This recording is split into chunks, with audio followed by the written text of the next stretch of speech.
आणि यानंतर बातमी लाडकी बहीण योजनेसंदर्भातली। लाडकी बहीण योजना राज्य सरकारची महत्त्वाकांक्षी योजना आहे, पण या योजनेसाठी पैशांची तरतूद करताना राज्य सरकारला तारेवरची कसरत करावी लागते आणि या लाडक्या बहीण योजनेमुळे इतर योजनांना सुद्धा फटका बसतोय, झळ पोहोचली आहे।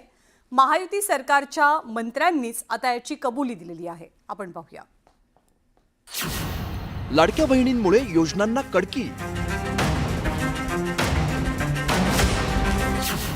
गोगावलेंनी दिली कडकीची कबुली। लाडक्या बहिणींमुळे निधीची वाटप करणं थोडंसं मुश्किल झालेलं होतं।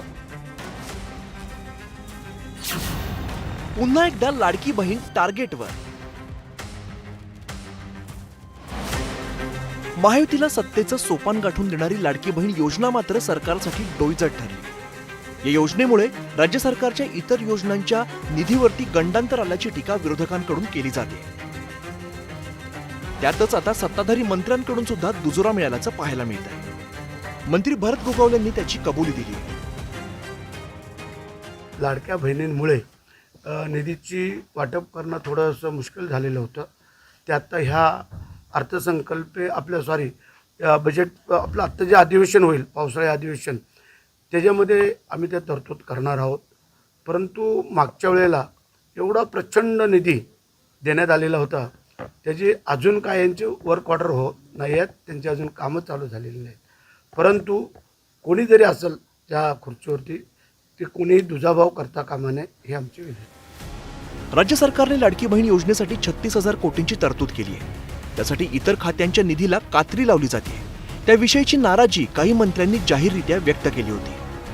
आदिवासी कल्याण आणि सामाजिक न्याय खात्याला त्याची झळ लागली आहे। निश्चित काय झालेलं आहे की फायनान्स डिपार्टमेंटने 60% GR काढलेला आहे, परंतु आणखीन ते निधी आणखीन आलेला नाही। त्याच्यामुळं सर्वच मंत्र्यांची अशी अपेक्षा होती की अर्थमंत्री साहेबांशी बसावं, चर्चा करावी आणि एक सिस्टीम ज्याला म्हणतो आपण, ते सिस्टीम लावण्याचा प्रयत्न करावा। आपण काल अजित पवारांनी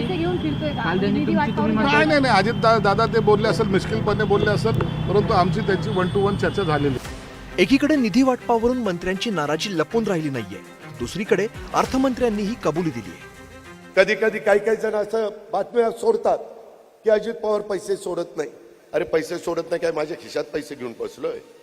शेवटी राज्य सरकारने अर्थसंकल्प सादर केल्यानंतर पैसे पहिल्या तिमाहीत आम्ही 20% सोडतो, दुसऱ्या तिमाहीत 40% सोडतो, तिसऱ्या तिमाहीत 60% सोडतो, नंतर 80% आणि शेवट महिन्यात 100%, अशा पद्धतीचं ते नियोजन असतं।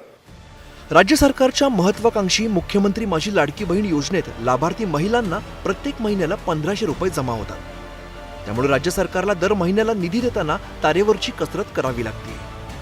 काही खात्यांमधून रक्कम वळती करावी लागत असल्याचं बोललं जात आहे। या योजनेचा भार सांभाळताना राज्य सरकारची कसोटी लागते। Bureau report, news 18 Lokmat.